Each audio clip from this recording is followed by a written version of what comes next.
Hi friends and dear students, I am Shalu Sharma. Welcome you all to my YouTube channel SS Pediatrics. In my today's lecture, the topic which I am going to discuss with you is impact of hospitalization.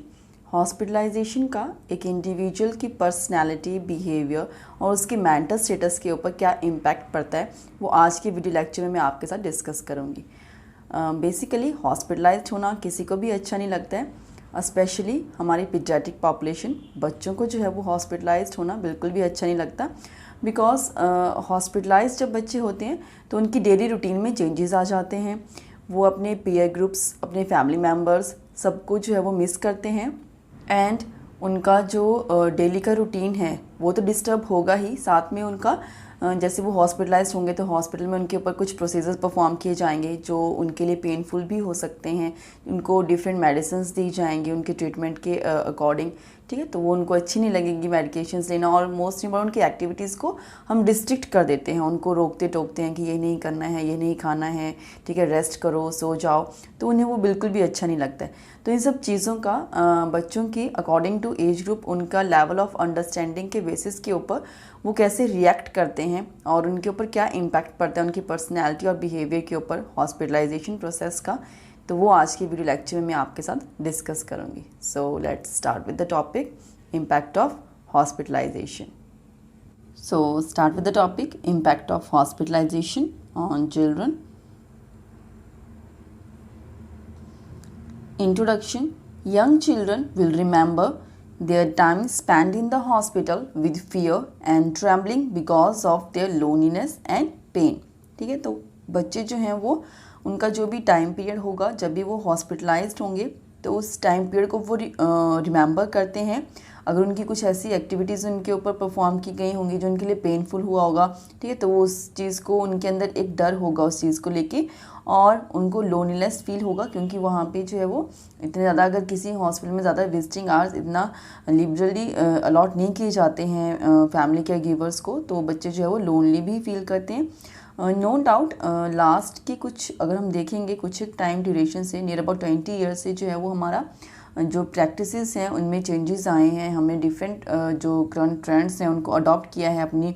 Practices में, such as visiting hours को हमने ज़्यादा किया है, roaming इन practices follow की हैं और family centred care को इन्वॉल्व किया है, ठीक है। प्ले एक्टिविटीज़ में बच्चों को हम इन्वॉल्व करते हैं जिनसे हमारा जो प्रैक्टिसेस हैं वो इम्प्रूव हुई हैं और बच्चों का हेल्थ स्टेटस भी इम्प्रूव हुआ है। Next is the preparation of hospital environment. Maintenance of health and prevention illness is the goal, basic goal for the preparation of the hospital environment and to achieve the health for all. Little can turn for the younger infant and for older more is needed for their treatment. Preparation done by showing booklet, films, puppet show, ठीक है, तो इन सब के through जो है वो हम बच्चे का हॉस्पिटलाइज होने के लिए उनको जो है वो एक प्री प्रेपरेशन उनकी हम कर सकते हैं, ठीक है। बच्चों का विजिट हम करवा सकते हैं एक टूर की फॉर्म इन द हॉस्पिटल और उनका ओरिएंटेशन करवा सकते हैं with the physical environment and some aspect of the care provided in the hospital and go to the school and talk to the children and hospital community and school programmes. Next is the impact of hospitalization जो हमारा आज का topic है, ठीक है। तो जो impact है हॉस्पिटलाइजेशन का वो सिर्फ और सिर्फ पेशेंट के ऊपर ही नहीं होगा। जैसे हमारा पीडियाट्रिक पॉपुलेशन की हम बात करें तो ना कि बच्चों के ऊपर हॉस्पिटलाइजेशन का इम्पैक्ट पड़ेगा, साथ ही साथ उनके जो पेरेंट्स हैं, जो केयर गिवर्स हैं, उनके ऊपर भी जो है इसका इम्पैक्ट पड़ता है। तो उनके ऊपर क्या इम्पैक्ट पड़ेगा? फर्स्ट है हमारे पास साइकोलॉजिकली इम्पैक्ट ऑफ पेरेंट्स को साइकोलॉजिकली क्या इम्पैक्ट उनके ऊपर पड़ेगा हॉस्पिटलाइजेशन प्रोसेस का। First is the separation from the child, वो अपने चाइल्ड से सेपरेटेड होंगे, ठीक है। तो उन्हें जो है एक एंग्जाइटी होगी, एक फियर होगा कि अदर वन जो हैं वो उनके बच्चे की केयर कर रहे हैं, उनको फीलिंग ऑफ इनएडिक्वेसी फील होगा, उनको एंग्जाइटी भी होगी, एंगर भी होगा कि अगर उनके बच्चे की कंडीशन में इम्प्रूवमेंट नहीं होगी, ठीक है, तो वो डिसअपॉइंटमेंट भी उनको फील होगा और गिल्ट भी होगा कि मे बी शायद पेरेंट्स खुद को इस चीज़ के लिए रिस्पॉन्सिबल जो है वो फील करें कि अगर हम बच्चे को प्रॉपर्ली ऑब्जर्व करते या उसकी केयर प्रॉपर्ली करते तो आज बच्चे की ये कंडीशन नहीं होती, तो उनको एक गिल्ट भी फील हो सकता है। Next is the physiologically impact of parents. Parents में show some physical signs such as trembling, उनकी वॉइस में चेंजेस आ सकते हैं, रेस्टलेसनेस उनको फील होगी, irritability, withdrawal, erratic body movement show कर सकते हैं, एग्रेसिव बिहेवियर भी जो है वो पेरेंट्स जो है शो कर सकते हैं। Next is the emotional impact for the parents. Emotionally जो है वो पेरेंट्स जो है उनको थोड़ा सा एक एंग्जाइटी भी होगी और उनको स्ट्रेस होगा, वो सैड फील करेंगे, ठीक है, जस्ट बिकॉज कि उनका बच्चे की हेल्थ प्रॉपर नहीं है और उनको भी जो है वो एक अपना एक इमोशनली उसके साथ जो एक अटैचमेंट होती है उसके रिगार्डिंग वो उसका एक फील करते हैं। उनको लगता है कि कुछ भी हुआ है, जो भी उनकी बच्चे की आज कंडीशन है तो शायद उन्होंने कुछ गलत किया होगा, उनका ही कोई फॉल्ट है, उनका ही कोई एरर है, ठीक है, या वो अनवांटेड बेबी है तब ऐसा हो रहा है, या उनको लगेगा कि उनका कहीं ना कहीं उनकी मदर ने जो बेबी को प्रॉपर लव एंड अफेक्शन नहीं दिया, ठीक है, बेबी की प्रॉपर्ली केयर नहीं की, तो शायद ऐसे बेबी की कंडीशन है, तो वो इमोशनली खुद को उस चीज़ के लिए रिस्पॉन्सिबल फील करते हैं। Next is impact of sibling, ठीक है, पेरेंट्स के ऊपर तो इम्पैक्ट होगा हॉस्पिटलाइज्ड होने का, अगर उनका बच्चा हॉस्पिटलाइज्ड है, और जो हॉस्पिटलाइज्ड है खुद जो है उसे भी इम्पैक्ट पड़ेगा, बट जो उनके सिबलिंग्स अगर किसी के यंगर और एल्डर जो ब्रदर एंड सिस्टर्स होंगे, ठीक है, तो उनके ऊपर क्या इम्पैक्ट पड़ेगा, अगर फादर एंड मदर जो है वो अपने एक चाइल्ड की केयर करने के लिए हॉस्पिटलाइज्ड जब उनका बच्चा हुआ है वहाँ पे अगर वो रहेंगे बेबी की केयर करने के लिए, ठीक है, तो जो उनका जो सेकंड बेबी होगा उसकी केयर वो या तो फिर जो ग्रैंड पेरेंट्स हैं वो करेंगे, या कोई रिलेटिव्स करेंगे, या नेबर्स के पास वो छोड़ देते हैं, ठीक है, जिसकी वजह से क्या होगा, जो सिबलिंग होगा उसको एक सेपरेशन एंग्जाइटी होगी और वो जो है अपने ब्रदर एंड सिस्टर की हेल्थ को लेके भी उसको थोड़ा उसके लिए भी एक कंसर्न होगा और उसको लगेगा कि उसके पेरेंट्स उसके पास नहीं है, तो वो पेरेंटल जो लव एंड अफेक्शन उसको मिलना चाहिए वो भी लैकिंग हो जाएगा, उसको फियर भी फील होगा और वो रिग्रेट भी करेगा। Next is the causes of parental anxiety, parents को किन चीज़ों को लेके एंग्जाइटी हो सकती है, and that anxiety is to be depend on the cultural and spiritual belief of the parents, parents क्या सोचते हैं, उनके बिलीव्स क्या हैं। Fear of strange environment in the hospital, ठीक है, तो उनको लगेगा कि हॉस्पिटल का एनवायरनमेंट उनके लिए स्ट्रेंज है, तो उन्हें थोड़ा फियर होगा उनकी वहाँ की डेली रूटीन से, ठीक है, कौन सी चीज़ कहाँ पे है, किस वार्ड में है, कहाँ पे क्या लैब सैंपल देना है या रिपोर्ट्स लानी है, तो उनको थोड़ा सा वो एनवायरनमेंट थोड़ा सा डिफरेंट लगेगा। And next is the fear of separation from the child, fear of prognosis of the disease, fear that the child will suffer, and fear that the condition is infectious that may spread to other member of the family. Fear of financial expenditure and societal prejudices. Next is the impact of hospitalization for children, that is separation anxiety, fear बच्चा feel करता है, loss of control, उनकी body को हम restrain कर देते हैं, उनकी स्लीपिंग टाइम डिस्टर्ब होते हैं, उनका फीडिंग का टाइम चेंजेस हो जाते हैं, उनको पेन फील होता है एंड बॉडी इमेज को लेके भी वो कॉन्शियस हो जाते हैं। Next is the stress response to hospitalization depends upon, जो बच्चे जैसे रिएक्ट करते हैं उनका जो रिएक्शन है वो उनका हॉस्पिटलाइजेशन प्रोसेस का जो उनको स्ट्रेस हो रहा है उसकी वजह से वो रिएक्ट करते हैं, but that response is totally depend upon the number of painful procedures performed on the child, intensity क्या है उनके पेन की और उनको कितना टाइम तक पेन फील होता है, फ्रीक्वेंसी क्या है और प्रीवियस हिस्ट्री ऑफ हॉस्पिटलाइजेशन क्या रही है उनकी, जब वो पहले कभी हॉस्पिटलाइज्ड हुए थे, ठीक है, उनके पर्सनैलिटी ट्रेट एंड कॉपिंग एबिलिटीज़ के ऊपर डिपेंड करता है कि एक बच्चा किस तरीके से रिएक्ट करेगा हॉस्पिटलाइजेशन प्रोसेस के लिए, उसका जो स्ट्रेस उसको फील हो रहा है उसके रिगार्डिंग वो कैसे रिएक्ट करता है। Reaction of children towards hospitalization, first है हमारे पास रिएक्शन ऑफ न्यूनेट्स से हम स्टार्ट करते हैं। न्यूनेट्स में क्या होता है, जो less than near about 28 days का अगर हमारे पास एक चाइल्ड है, न्यूनेट हम उसको बोलते हैं, ठीक है, तो 28 डेज़ तक जो है उसका क्या किस तरीके से वो रिएक्ट करेगा।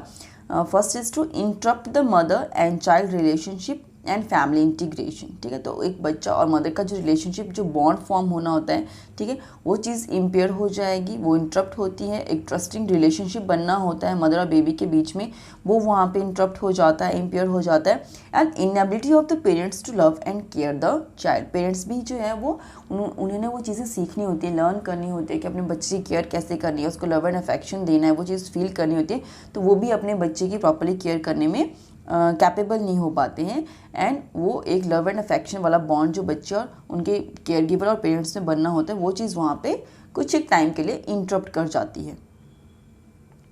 Next is the reaction of infant separation anxiety बच्चा फील करता है just because of the disturbance in the development of the basic trust, क्योंकि बच्चा जो है वो ट्रस्ट वर्सेस मिसट्रस्ट स्टेज के ऊपर होता है, तो वहाँ पर उसे एक ट्रस्ट डेवलप नहीं कर पाता वो। 4 to 8 मंथ का अगर हमारा इन्फेंट की बात करें तो बच्चा जो है वो डिप्रेशन में शो करता है and withdrawal and interference of growth and delayed development. Growth and development delay में एक इंटरफेरेंस हो जाती है जस्ट बिकॉज जो 4 to 8 मंथ का अगर हम देखेंगे इन्फेंट, तो वहाँ पे बच्चे ने क्रॉलिंग करनी होती है, क्रूशिंग करेगा, ठीक है, तो sit with support, sit without support, ये सब चीज़ें उसने सीखनी होती है। अगर उस टाइम पे बच्चा सिक हो जाएगा, हॉस्पिटलाइज्ड हो जाएगा, तो वो उसकी बॉडी इतनी कैपेबल नहीं होगी वो सब फाइन मोटर एक्टिविटी टास्क को परफॉर्म करने के लिए, तो वो वहाँ पे कहीं ना कहीं उसका डेवलपमेंटल डिले हो जाता है। 8 to 12 month limited tolerance to the separation and evidenced by excessive cry and over dependence on the mother। तो बच्चे कैसे रिएक्ट करता है,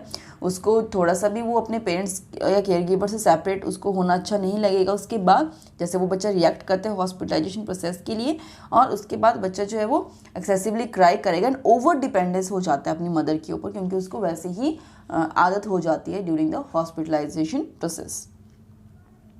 next is the reaction of toddler. एक टोडल कैसे रिएक्ट करता है, first is the protest, frequent cry करेगा, क्रिब को शेक करता है, रिजेक्ट करता है नर्सेस की अटेंशन को, और अर्जेंट डिज़ायर वो शो करता है कि उसको उसकी मदर चाहिए, साइन शो करता है डिस्ट्रेस के और एंगर और टीयर, ठीक है, तो वो कुछ भी कर सकता है, मतलब पेरेंट्स के ऊपर अपना एंगर शो करेगा, उनको मारेगा, ठीक है, कि वो उसको हॉस्पिटल में क्यों लेके आए, क्योंकि उतना अच्छे से वो अपने इमोशंस को एक्सप्रेस नहीं कर पाता है, फिर जो भी है उसके अंदर से वो चीज़ें अपनी निकालना स्टार्ट करता है। आफ्टर दैट वो चीज़ डिसअपियर हो जाती है, वो हेल्पलेस फील करेगा, ठीक है, और उसका एपैथेटिक चीज़ें शो करेगा एंड एनोरेक्टिक लुक, सैड फील करेगा, बच्चा क्राई करेगा continuously and use comfort measures like थम सकिंग। खुद को कंफर्ट फील करवाने के लिए थम सकिंग करते हैं बच्चे, ठीक है, और टाइटली जो है कोई भी उनका सॉफ्ट टॉय होगा जो उनको अच्छा लगता है उसको प्रॉपर्ली जो है वो होल्ड अप कर लेते हैं। डिनाई, देन बच्चा डिनाई करेगा and forget the absence of mother, concentrate, उसको मदर की अब इतना नहीं है, वो उसको टेंशन उसको चाहिए, ठीक है, वो धीरे धीरे उस चीज़ को भूल जाता है एंड उसको प्ले और अदर एक्टिविटीज़ की तरफ उसका इंटरेस्ट जो है वो अपना कंसंट्रेट करता है and at last regression show करेगा। Next is the reaction of preschool child. Like toddler, preschooler will react and they will use the defense mechanisms like regression, repression, projection, displacement, identification, aggression, denial, withdrawal and fantasy. Next is the reaction of school age children, concern with fear, worry, fantasise, modesty and privacy. तो उनको ये school as children को लगता है कि मतलब उनकी वो सोचेंगे कि हमारी प्राइवेसी वहाँ पे जाके अच्छे से मेंटेन हो पाएगी कि नहीं हो पाएगी। उनको बॉडी फियर ज़्यादा होता है अपनी बॉडी इमेज को लेके and they show the defence mechanism such as regression, separation anxiety, negativism, depressed and suppression, denial, phobia and unrealistic fear. Reaction of adolescents, concerned with the problem of privacy and separation from peers, family and school, interference with body images and independency of self-concept of sexuality, show anxiety and insecurity in strange environment, anger and uncooperative behavior. Defense mechanism used are denial or withdrawal, rejection and depression. So this is all about my today's topic. आज के video lecture में हमने impact of hospitalisation discuss किया और उसका different age group के ऊपर क्या इम्पैक्ट पड़ता है और वो कैसे रिएक्ट करते हैं वो हमने डिस्कस किया, ठीक है। तो अगर आज का वीडियो लेक्चर आपको अच्छा लगा हो और चाइल्ड हेल्थ नर्सिंग के ऐसे ही और वीडियो लेक्चर्स आप सुनना चाहते हैं तो मेरे चैनल को सब्सक्राइब करें, दैट इज़ SSP पीडियाट्रिक्स। और आज का वीडियो अच्छा लगा होगा then please like and share it.